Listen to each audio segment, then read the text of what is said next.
15절에서 21절 교독하겠습니다. 그런즉 너희가 어떻게 행할지를 자세히 주의하여 지혜 없는 자같이 하지 말고 오직 지혜 있는 자같이 하여, 그러므로 어리석은 자가 되지 말고 오직 주의 뜻이 무엇인가 이해하라.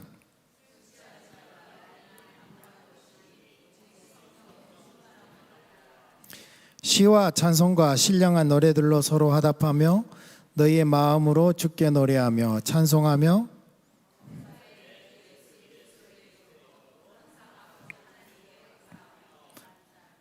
그리스도를 경외함으로 피차 복종하라. 아멘.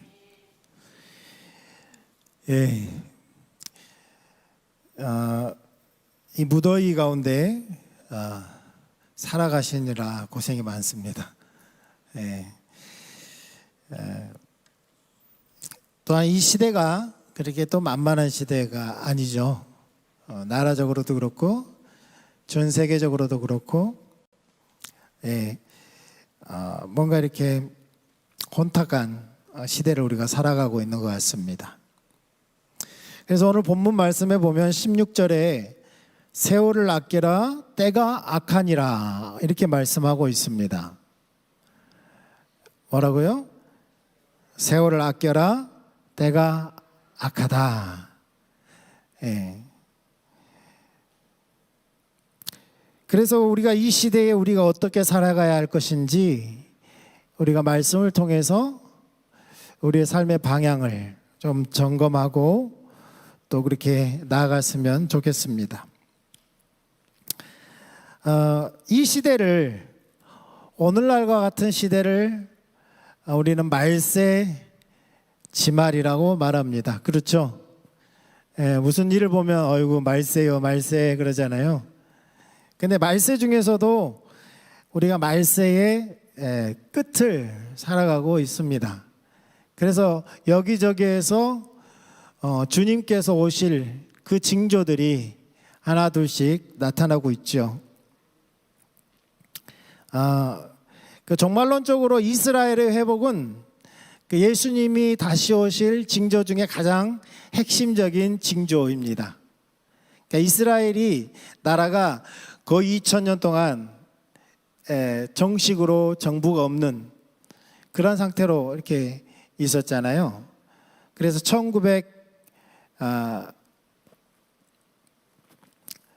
우리 해방이 언제 됐죠? 1945년에 됐잖아요. 이스라엘이 1948년도에 독립을 합니다.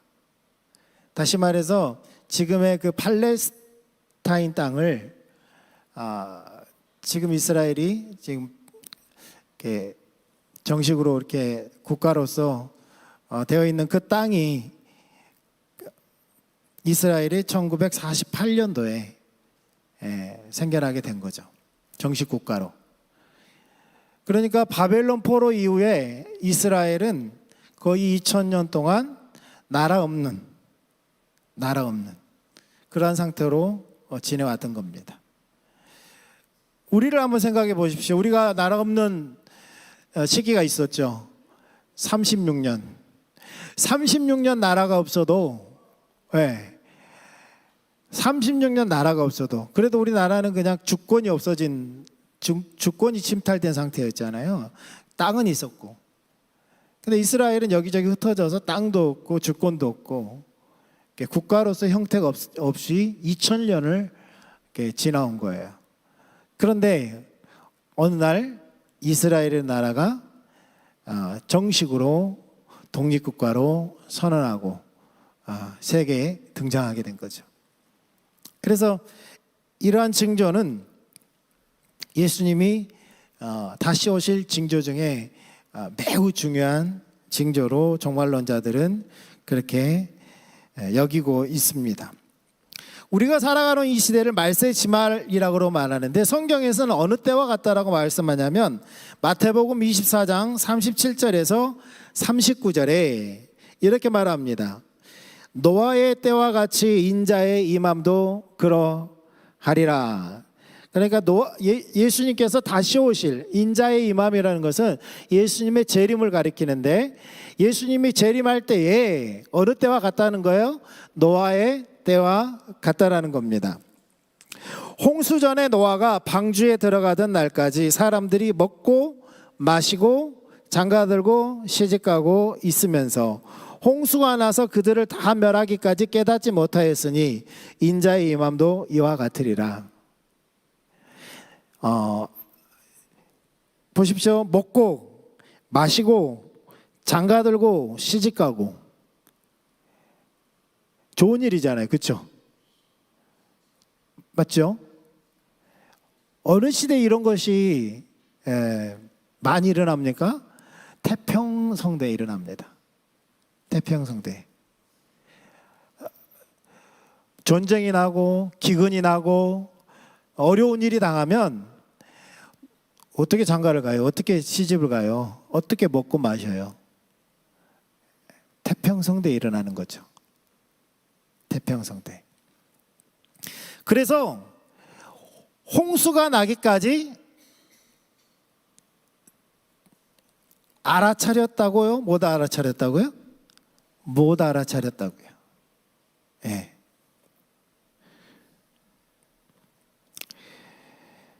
누가복음 17장 26절에는 이렇게 말합니다. 노아의 때에 된 것과 같이 인자의 때에도 그러하리라. 노아가 방주에 들어가던 날까지 사람들이 먹고 마시고 장가들고 시집가더니 홍수가 나서 그들을 다 멸망시켰으며, 또 다른 때를 비유합니다. 롯의 때와 같으니 사람들이 먹고 마시고 사고 팔고 심고 집을 짓더니, 롯이 소돔에서 나가던 날에 하늘로부터 불과 요왕이 비오듯이 하여 그들을 멸망시켰느니라. 인자가 나타나는 날에도 이러하리라. 이렇게 말씀하고 있습니다. 네. 두 가지 특징이 있죠. 하나는 태평성대에 이 별일 일어나지 않아. 아무 일이 일어나지 않을 거야. 걱정하지 마. 그런데 하나님 심판이 임했다는 거예요. 예. 모든 것이 부족함이 없고 모든 것이 넉넉하고 평안하다 할 그때에 심판이 임했다는 거죠. 예. 두 가지 특징이 있는 겁니다. 오늘날과 같이 결혼식 또 건축 이런 일들이 많이 일어나는 시대는 없죠. 그렇죠? 전 세계적으로 어디를 가든지 집 짓는 곳은 이렇게 여기저기 우리가 볼 수가 있습니다. 예. 집을 옛날에는 단독주택을 지었지만 요즘 어떻게 돼요? 막 몇십 층까지 올라가잖아요. 예. 몇백 층까지 올라가요. 그렇게 집을 짓습니다. 그런데 왜 집을 짓습니까? 내일 모레 세상이 끝나면 집을 지을까요, 안 지을까요? 안 짓겠죠, 당연히. 그럼 뭐 하려고 그런 헛된 일을 합니까? 미래를 우리가 안다면 거기에 맞게 우리의 삶을 조정하겠죠. 그런데 미래를 모르기 때문에 괜찮다라고 여기는 거예요. 여러분, 노아의 때와 같다라고 말씀했습니다. 노아의 때라고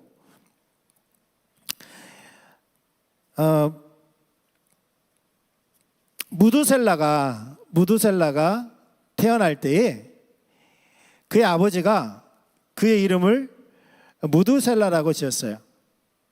네. 그 무두셀라라는 뜻이 무슨 뜻이냐면 이제 죽음의 강이 왔다라는 거예요.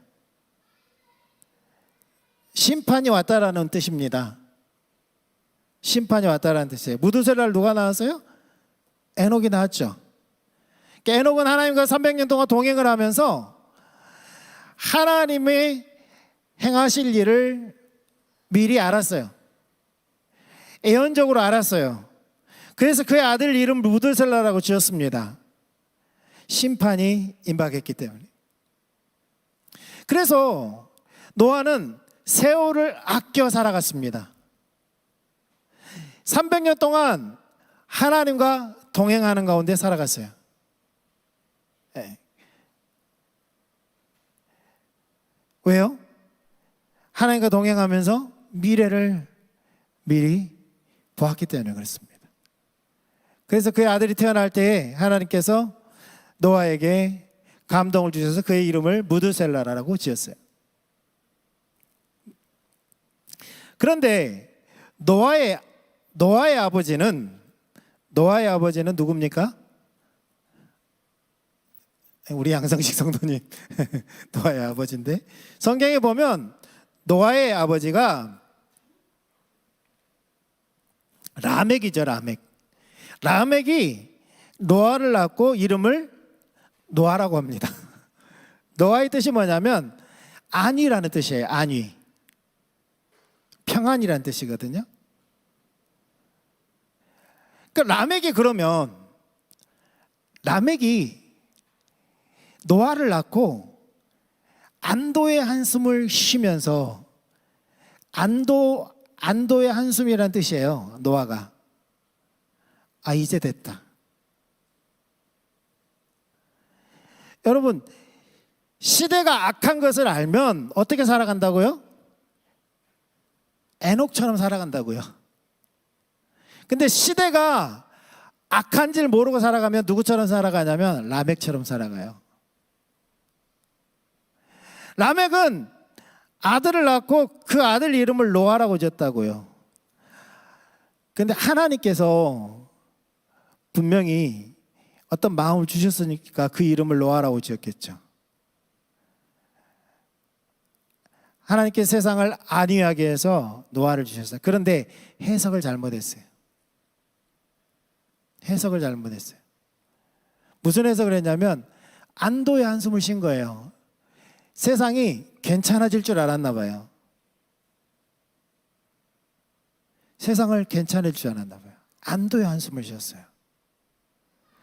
여러분, 근데 안도의 한숨과 한탄의 한숨은 백지장 차이예요. 하나님께서 한탄의 한숨을 창세기 6장에 하나님께서 사람을 지은 것을 6장 6절에 보면 땅에 사람 지으셨음을 한탄하사, 여기서 한탄하다는 단어가 이렇게 라멕이 안도의 한숨을 쉰 그 단어랑 똑같은 단어를 쓰고 있어요. 히브리어로.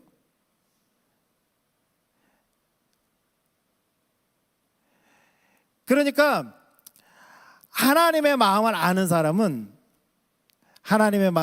누구처럼 살아간다고요? 에녹처럼 살아간다고요. 근데 하나님의 마음을 모르는 사람은 누구처럼 살아가요? 라멕처럼 살아가요. 괜찮아질 줄 알았어요. 그런데 다행히 이 노아는 누구의 마음을 알았어요? 하나님의 마음을 알았어요. 자기 할아버지 에녹처럼 하나님의 마음을 알았어요. 그래서 에녹이 300년 동안 누구랑 동행했다고요? 하나님과 동행했다고요. 여기서 동행하다는 단어가 히브리어로 할라크입니다. 할라크는 걷다라는 단어예요. 걷다. 예. 걷다라는 단어인데 같이 동행하다는 말이죠. 근데 노아가 창세기 6장 9절에 보면 노아는 어떤 사람이었냐면 의인이요, 장대의 완전한 자라. 그는 하나님과 동행하였으며 라고 말합니다.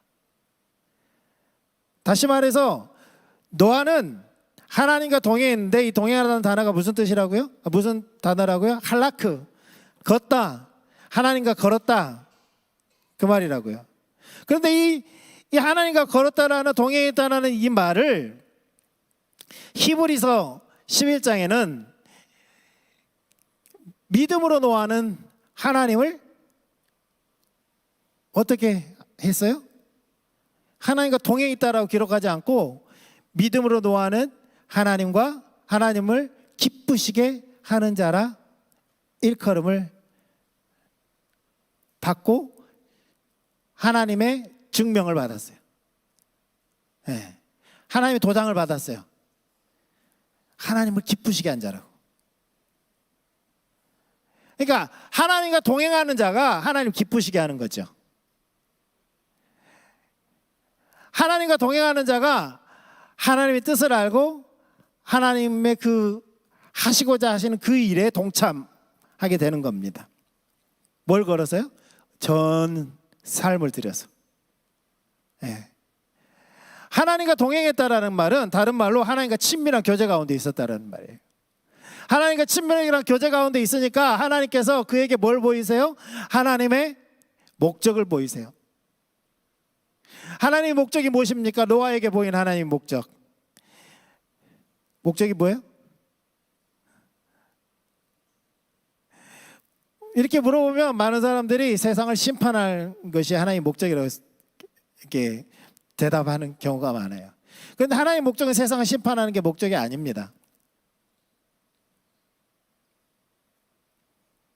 하나님 독생자를 왜 보내셨어요? 세상을 심판하려고? 아니요. 심판하려고 보낸 것이 아니라 구원하려고 보낸 겁니다. 아멘. 노아에게 하나님의 구원 계획을 보이신 거예요. 한 심판 계획을 보이신 것이 아니라 그 구원 계획 안에 심판의 과정이 있었던 것뿐이죠. 그래서 노아 이야기를 읽어보면 하나님께서 특별히 6장 19절에 이렇게 말합니다. 너와 함께 생명을 보존하게 하되.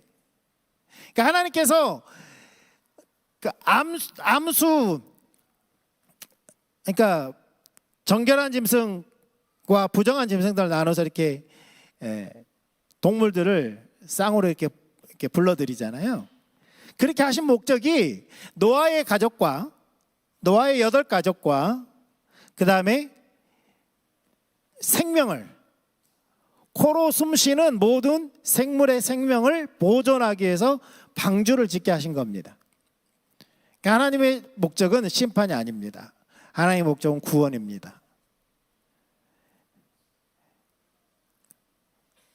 노아의 시대가 왜 하나님께서 노아의 가족과 그 일부만을 구원하시고 심판하실 정도로 그렇게 악한 시대였냐는 거예요. 여러분, 하나님께서 생기를 불어넣어서 사람을 이렇게 지으시잖아요. 그래서 생명이 됐습니다. 살아있는 생명체가 됐어요. 그런데 노아의 시대에 하나님께서 사람 지었음을 한탄할 그때에 하나님의 영이 그들 가운데서 떠나는 것을 이렇게 보여주세요. 하나님의 영이 떠나가는 거예요. 그러면서 모든 육체가 되었기 때문에 떠나갔다라는 거예요. 이제 더 이상 하나님이 함께할 그런 사람들이 존재하지 않는 거예요.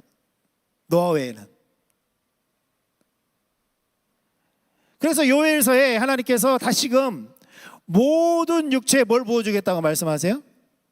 성령을 부어주겠다고 말씀하세요. 네. 이제는 돌에 새긴 말씀이 아니라 마음에 새긴 그 말씀으로 우리를 다스리겠다라고 말씀하세요. 여러분, 우리가 살아가고 있는 시대는 노아의 시대와 같습니다. 소돔과 고모라의 때와 같습니다. 아닌가요? 아니에요? 맞아요? 맞으면 맞다고 해주세요.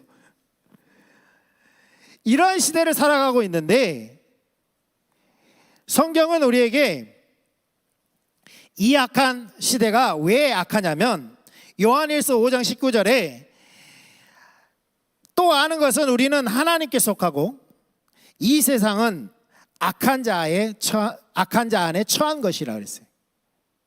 그러니까 악한 자라는 것은 사단을 말합니다. 사단을 말해요. 그러니까 이 세상이 악한 자 안에 속했기 때문에 악하다는 거예요.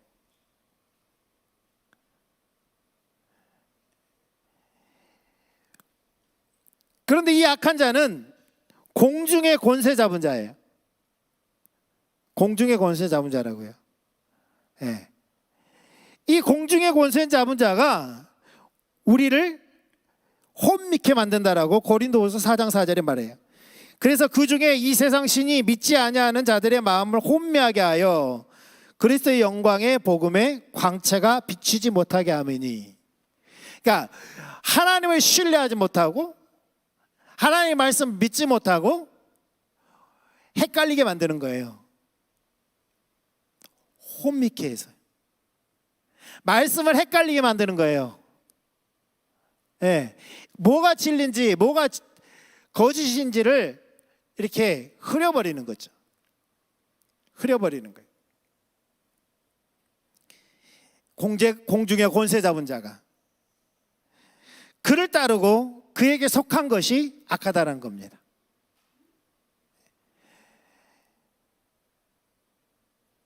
그런데 요한복음 12장 31절에 이제 이 세상에 대한 심판이 일어났나니 이 세상의 임금이 쫓겨나리라.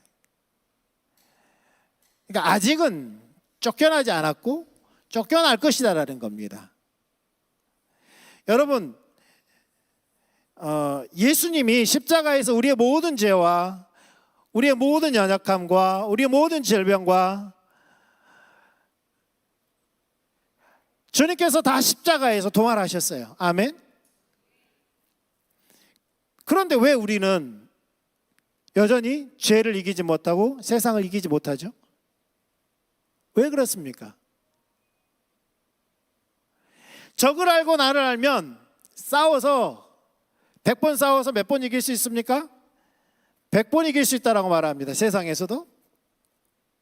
그러면 우리가 예수님이 우리의 모든 죄와 연약함을 다 지고 가셨고 그분이 승리하셨는데 왜 우리는 여전히 죄를 이기지 못하고 세상을 이기지 못하는 거예요?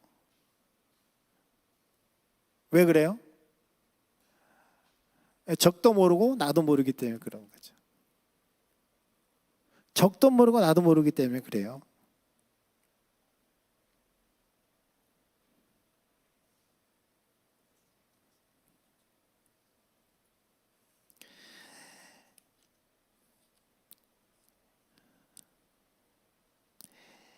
악한 자가 여전히 건재합니다. 아멘. 방심하면 뭐 배가요? 겁에 가요.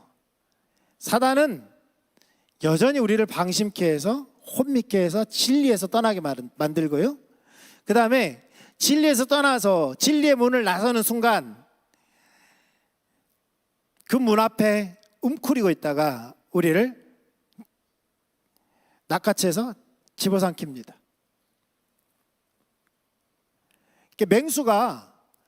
맹수도 영악해서 무리 한가운데로 뛰어들진 않아요. 그게 무슨 말이냐면 우리가 같이 신앙생활 잘하고 있으면 그 안에 뛰어들지 못해요. 맹수들도 항상 무엇을 노리냐면 언저리에 있는 연약한 자들 노립니다. 네. 자연의 법칙도 그래요. 그래서 성경에는 우는 사자와 같이 삼키차를 두루 찾는데 어디에 기다리고 있다고요? 무리 가운데로 뛰어들지 못해요. 문 밖에서 문을 나서는 순간 낚아채는 거예요. 무슨 문을 나서는 순간이요? 진리의 문을 나서는 순간. 진리의 문을 박차고 나가는 순간. 그러니까 왜냐하면 이게 어디가 경계인지를 모르는 거예요. 혼미케 돼가지고. 우리가 하나님 말씀에서 떠나면 사단의 밥이 되는 겁니다.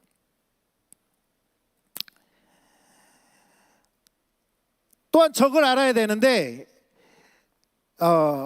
성경이 말하는 악이 뭐냐는 거예요. 예레미야 2장 13절에 이렇게 말씀하고 있습니다. 내 백성이 두 가지 악을 행하였나니 곧 그들이 생수의 근원되는 나를 버린 것과. 여러분 이 말씀 귀에 박히게 들으셨죠? 근데 우리가 악이 뭔지 죄가 뭔지 정확하게 알아야 합니다. 내가 뭘 잘못하고 못하고의 문제는 여기에서 그 어떤 행위에 있지 않아요. 근본적인 문제가 있다라는 거죠. 뭘 버렸다라는 거예요? 생수의 근원 대신 하나님을 버린 거예요. 출발하는 거예요. 하나님은 언제 떠나는 거예요? 마음으로부터 떠나는 겁니다. 행위로 나타날 때는 이미 마음이 하나님으로 떠나와서 그 행위가 나타나는 거예요. 그 증상입니다. 증상이죠. 여러분, 다리가 너무 막 저려요. 아파요.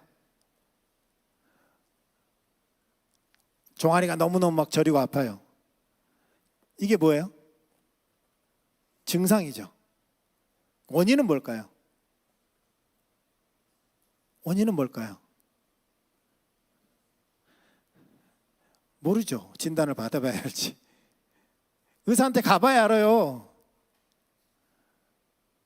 그래서 의사가 어떤 매뉴얼을 가지고 몇 가지 시켜봅니다. 엎드려 보세요. 어때요? 다리가 땡기네요. 디스크입니다. 그래요. 여기에 문제가 있는 게 아니에요. 여기에 문제가 있는 거죠. 말씀은 바로 그렇습니다. 우리가 하나님을 떠나서, 다른 말로 하면 너희가 나를 버려라고 했을 때 나의 말을 버려라고 말하죠. 하나님을 떠나는 하나님의 말씀을 버린 겁니다. 하나님의 기준에서 떠난 겁니다. 진리에서 떠난 겁니다. 진리에서 떠나니까 생수의 근원 대신 하나님을 버리니까 뭐가 필요해요? 내가 먹던 우물을 버렸어요. 우물에 침을 뱉었어요. 그 물을 먹을 수 있어요, 없어요? 그럼 뭔 물을 먹어야 돼요? 다른 물을 먹어야 돼요. 물이 없으면 어떻게 해요? 샘을 파야죠. 샘을 파야죠. 근데 아무리 파도 그 샘은 물을 가두지 못한 터진 웅덩이라는 거예요. 그러니까 예수님과 사마리아 여인과의 대화 속에서 그러죠. 네가 주는 물은 어떻다고요? 다시 목마르거니와 내가 너에게 주는 물은 영원토록 목마르지 않는 생수를 주겠다는 거예요.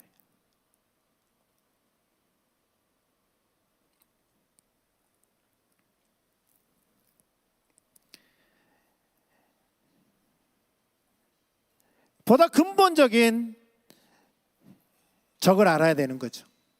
근본적인 문제를 알아야 하는 겁니다. 여러분, 또 우리가 착각하는 게 뭐냐면 어떤 예를 들어서 이런 거예요. 돈이 약해요? 돈이 약해요? 아니죠. 성경은 뭐라 그래요? 돈을 사랑함이 일만하게 뿌리가 된다고 그랬죠. 하나님이 지은 모든 것은 다 선합니다. 하나님이 우리에게 주신 모든 것은 다 선해요.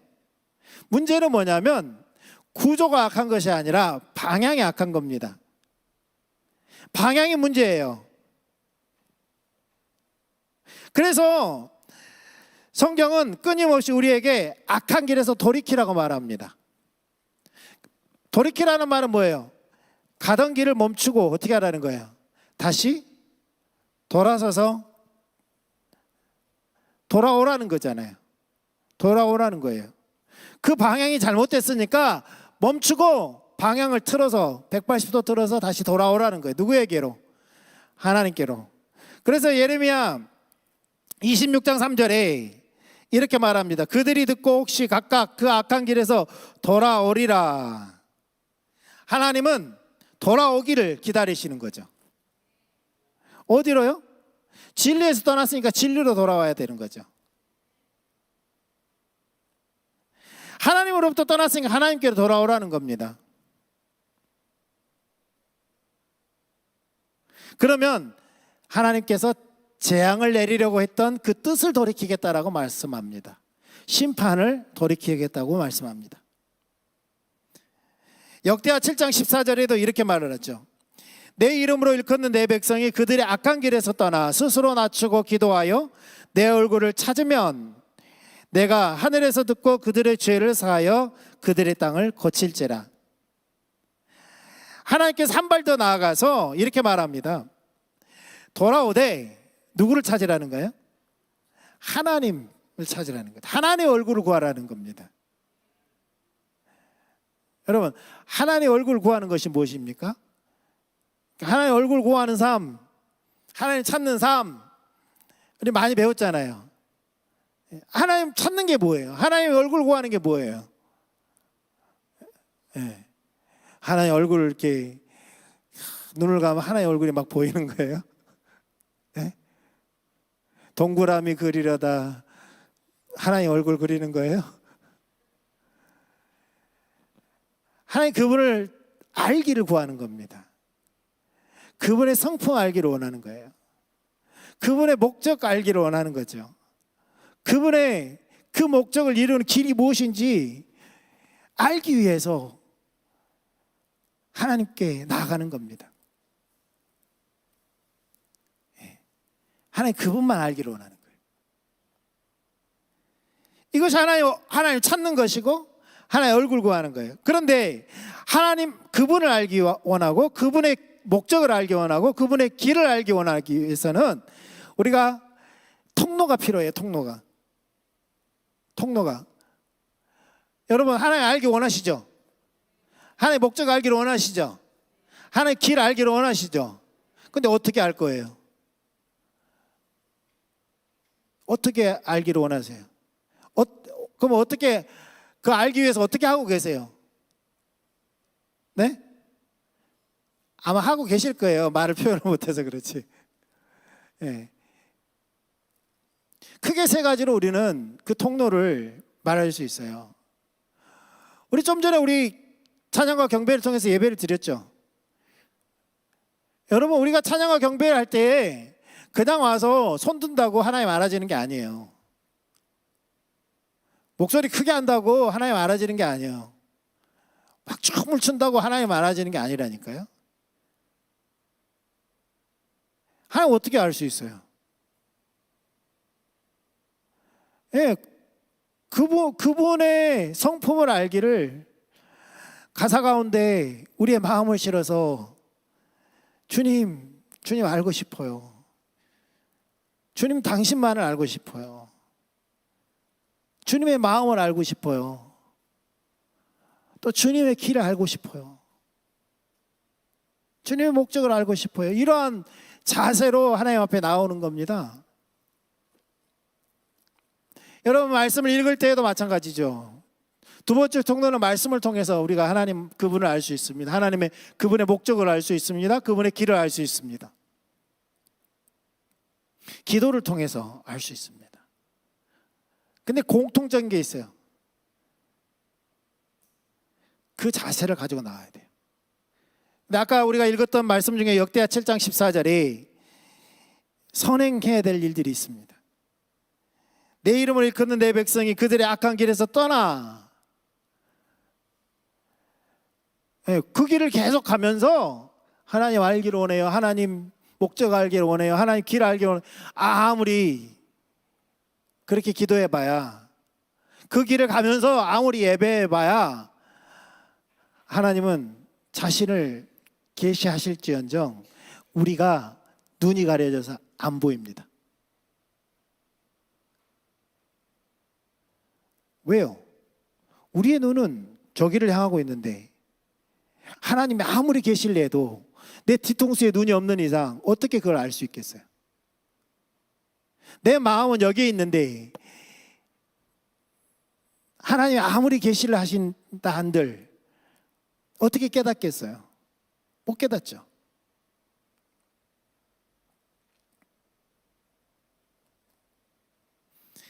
여러분 하나님께서 우리를 왜 지으셨어요? 하나님을 찬송하기 하게 하려고. 여기서 찬송은 힘이에요. 힘.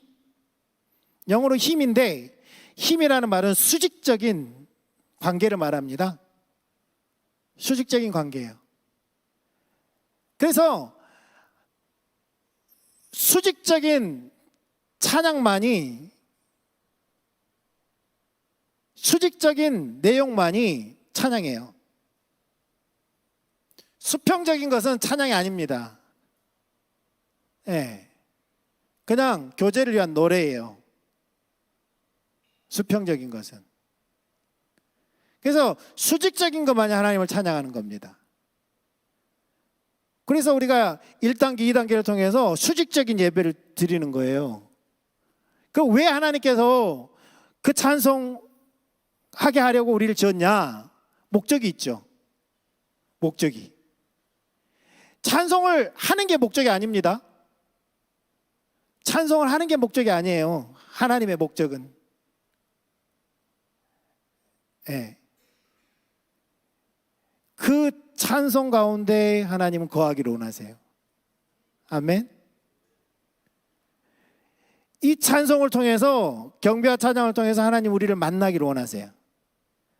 왜냐하면 시편 22편에 보면 이스라엘 찬송 중에 거하시는 주는 거룩하십니다 그랬어요. 그러니까 하나님은 우리의 찬송 중에 거하기를 원하시는 거예요.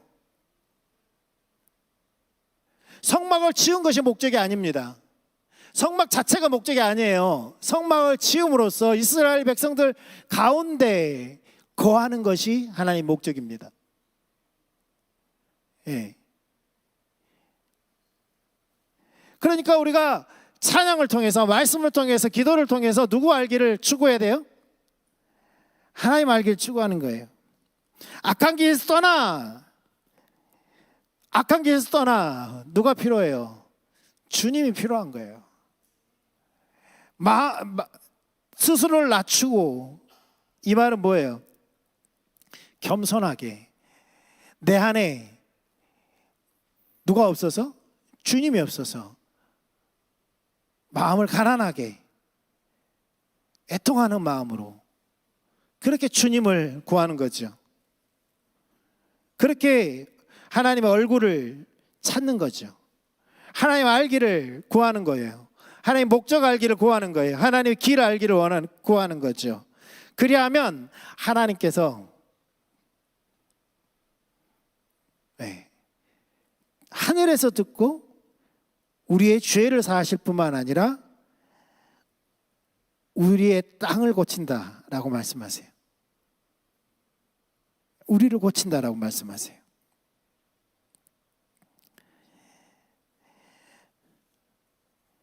여러분, 이렇게 악한 시대에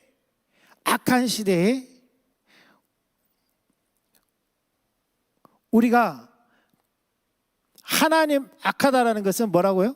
하나님을 떠났기 때문에 악하다고요. 하나님을 떠난 가운데서 악한 자에게 속해서 악한 자의 길을 가기 때문에 악하다고요. 예.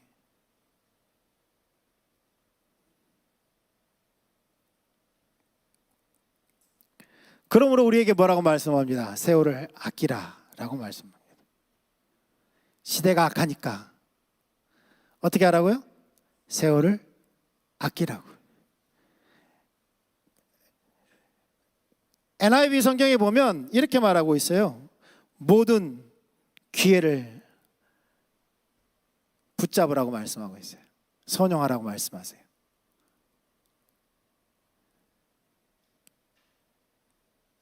모든 기회를.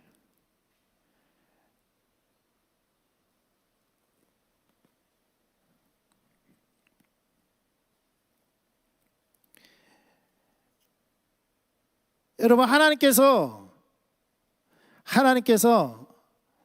우리에게 하나님 자신을 계시하시고 하나님의 목적을 계시하시고 하나님의 길을 계시하는 것은 우리로 하여금 하나님의 그 거룩함에 동참해서, 하나님 성품에 동참해서 우리가 변화받기를 원하시고요, 하나님의 그 성품으로 변화하기를 원하시고요, 하나님의 목적을 계시하시는 것은 하나님이 그 목적에 동참하도록 초청하시는 거고요.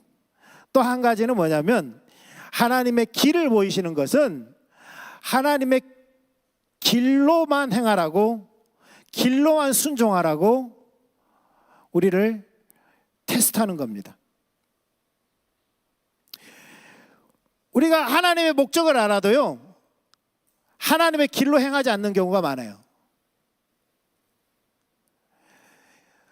결정적일 때 자신의 방법으로 하려고 하는 경향이 많아요.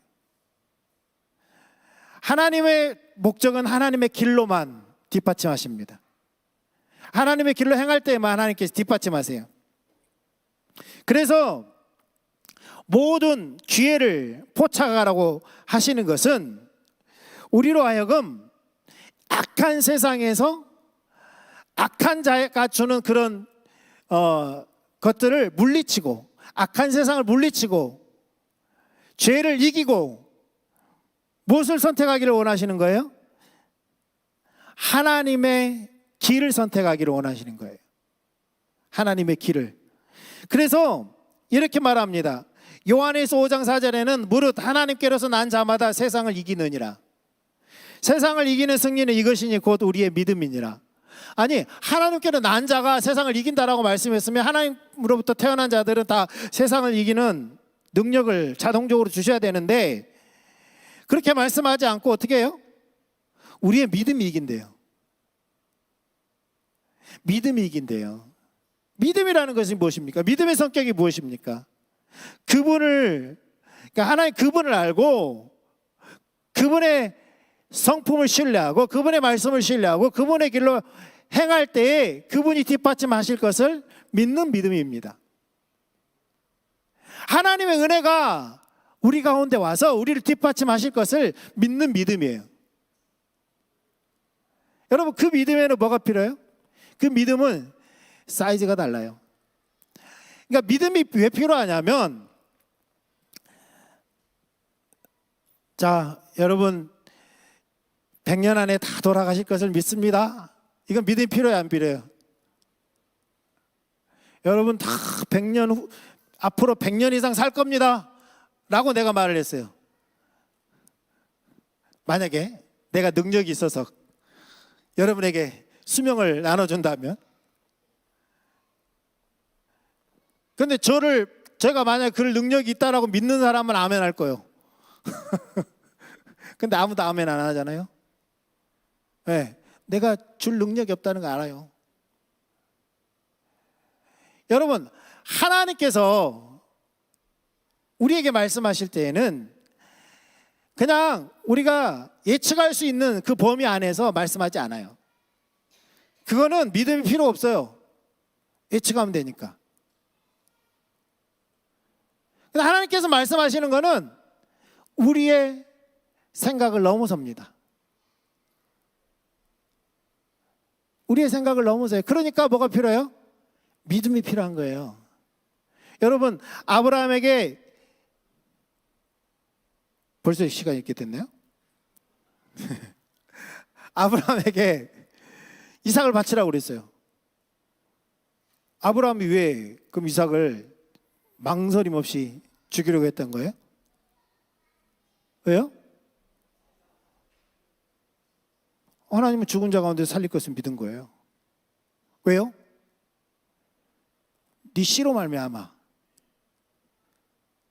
여기서 여러 자식이 아니에요. 아브라함은 이삭을 낳고도 자식을 또 낳았습니다. 자식을 낳았어요. 한 명, 이삭을 통해서만 하늘의 별과 같이 바닷가의 모래와 같이 많아질 것을 말씀하셨어요. 그럼 이삭이 죽어서 없어져요. 그럼 하나님 뜻이 이루어져요, 안 이루어져요? 안 이루어지죠. 그 약속은 안 이루어집니다. 그러니까 아브라함은 하나님을 신뢰하고 지체하지 않고 가차없이 이삭을 칼로 잡아서 번제로 드리려고 했던 거예요. 왜? 하나님 말씀하셨으니까. 네. 앞에 말씀과 뒤에 말씀이 모순이 되잖아요. 상관없어요. 왜요? 하나님은 죽여도 살릴 것을 믿었던 거예요. 왜냐하면 자기 몸이 이미 죽었는데, 살아도 이미 죽었는데 하나님께서 내년 이맘때 아들이 있으리라 그러니까 그 말씀을 의지해서 순종해서 두 사람이 아이를 가졌어요. 가능성이 있어서가 아니에요. 100% 가능성이 없었어요. 그런데 누구의 말을 신뢰한 겁니까? 하나님의 말씀을 신뢰한 거죠. 그래서 믿음이 필요한 겁니다.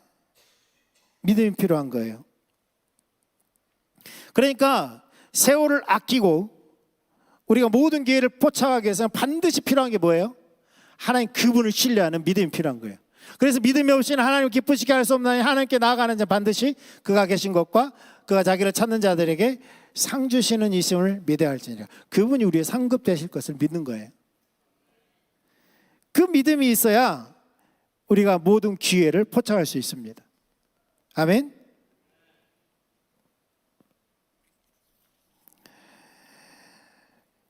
이 좋은 애가 어디에 있냐면 누가복음 19장 그 다음에 마태복음 25장이 있어요. 문화 비유와 달란트 비유에서 잘 나타나 있습니다.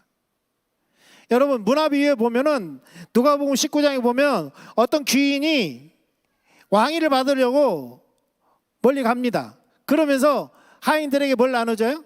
문화를 나눠줘요. 그러면서 뭐라고 말씀합니까? 장사하라. 달란트 비유에서도 5달란트, 2달란트, 1달란트를 나눠주면서 장사하라 이렇게 말씀하시죠. 그런데 이 장사하다라는 단어가 이렇게도 해석할 수 있죠. 그러니까 단순히 장사를 해서 남기는 것이 아니라 창세기 1장 28절에 생육하고 번성하라. 땅을 정복하라. 여기서 정복하라는 단어가 같은 단어를 사용하고 있어요. 그러니까 신약성경 헬라어고 구약성경 히브리어인데 어떻게 같냐? 히브리어 성경을 헬라어로 번역한 게 70인역이에요. 같은 단어를 70인역 헬라어에 같은 단어를 쓰고 있다는 거예요. 자, 그런데 중요한 것은 뭐냐면 이런 거예요. 주인이 우리에게 맡겨놓으신 게 있어요. 여러분에게 맡겨놓은 게 뭡니까? 아니 나는 돈이 없어. 네. 달란트 한 달란트가 그 10,000달란트가 엄청난 돈이에요. 수십억입니다. 한 달란트 받았다고 적은 게 받은 게 아니에요. 그러니까 한 달란트 받은 사람은 주인이 엄한 사람이라서 이렇게 땅에 묻어놓죠. 근데 2달란트 5달란트 받는 사람 어떻게 해요? 장사하여서 2달란트 5달란트를 남깁니다. 그럼 1달란트도 자기가 장사해서 얼마를 남길 수 있다는 얘기예요? 1달란트 이상 남길 수 있다는 얘기죠. 여러분 한번 달란트로 여겨봅시다. 나에게 주신 것이 무엇인지. 여러분 가지고 있는 게 뭐예요? 내놓으세요. 내놓으세요. 네, 가지고 있는 거 있어요 없어요? 없으세요? 그럼 어떻게 여기 오셨대요? 먼저 하나님이 생명 주셨잖아요. 이 생명 내 거예요? 아니죠. 뭐 건강은 다 차이가 있지만 건강 주셨어요. 네. 또 물질도 다 차이가 있지만 물질도 주셨어요. 네. 따지고 보면 하나님 주신 것들이 한두 가지가 아닙니다. 우리에게. 적어도 우리는 1달란트 받은 종과 같은 그런 적은 아니에요. 개수로 따지자면 여러 개를 받으셨어요. 네. 그래서 어떤 달란트를 이렇게 말하기도 해요. 생명, 시간, 그 다음에 재능, 여러분 각자 또 재능을 주셨죠. 등등 우리가 가지고 있는 많은 것들이 있어요. 이것을 어떻게 하라는 거예요? 모든 기회를 포착해서 활용하라는 거예요. 뭘 가지고요? 그분을 신뢰함으로. 여러분 5달란트 받은 자와 2달란트 받은 자가 누구를 신뢰했어요? 주인을 신뢰했어요. 1달란트 받은 자는 뭘 하지 못했어요? 주인을 신뢰하지 못했어요. 그 차이입니다. 그 차이예요. 믿음이라는 것은 바로 그런 겁니다. 그분을 신뢰하느냐, 그분을 신뢰하지 않느냐. 그런데 이 믿음이 덮어놓고 믿는다고 생겨나는 것이 아니죠. 아니에요. 예. 아까도 말씀드렸지만 우리가 어떤 기준이 없으면 이게 왼쪽인지 오른쪽인지 헷갈려요. 그래서 우리는 진리 가운데 서 있어야 합니다. 진리의 말씀 가운데 서 있어야 합니다. 그래서 시편 기자는 이렇게 말을 해요. 주의 말씀은 내 발의 등이요 내 길에 빛이니이다. 주의 의로운 규례들을 지키기로 맹세하고 굳게 정하였나이다. 나의 고난이 매우 심하오니 여호와의 주의 말씀대로 나를 살아나게 하소서. 여호와의 고하오니 내 입이 드리는 자원 제물을 받으시고 주의 공의를 내게 가르치소서. 나의 생명이 항상 위기에 있사오나 나는 주의 법을 잊지 아니하니이다. 악인들이 나를 해하려고 올무를 놓았사오나 나는 주의 법도들에서 떠나지 아니하였나이다. 주의 증거들로 내가 영원히 나의 기업을 삼았사오니 이는 내 마음의 즐거움이 됨이니이다. 내가 주의 율례들을 영원히 행하려고 내 마음을 기울였나이다. 그러니까 이 시편 19편의 기자는 확고합니다. 왜 확고해요? 주의 말씀이 그러하니까. 그리고 끊임없이 그 말씀 가운데 서려고 하는 몸부림을 가지고 있습니다. 여러분 우리 말씀 위에 서야 합니다. 아멘. 여러분 기회들이 왔을 때 우리가 믿음이 없으면 그 기회들을 포착할 수 없어요. 정복할 수 없어요. 예. 여러분 당은 여러분 땅 따먹기 해보셨죠? 땅 따먹기. 땅 따먹기만 하더라도요. 이거 배짱이 있어야 돼. 배짱이 없으면 응구주춤하면 가다가 멈춰요. 믿음이 없으면 그래요. 그런데요, 믿음이 되려면 확고한 진리 위에 서야 합니다. 확실한 말씀 위에 서야 합니다. 그래서 바울은 디모데에게 뭐라고 했어요? 너는 배우고 확신한 일에 거하라고 말씀해요.